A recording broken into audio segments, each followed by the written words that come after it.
सांगी फरो खां जुडो road Indian जी जारियत ख़िलाफ़ रैली धरणो ऐं पाक फ़ौज सां वफ़ादारी जा ललकारींदड़ नारा।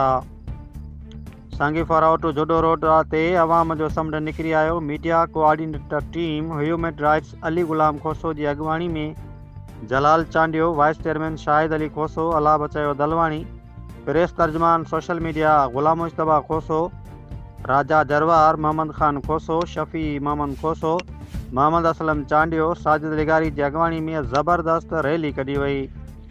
शिरकत कंदड़नि जो जज़्बो ॾिसण वटां हो।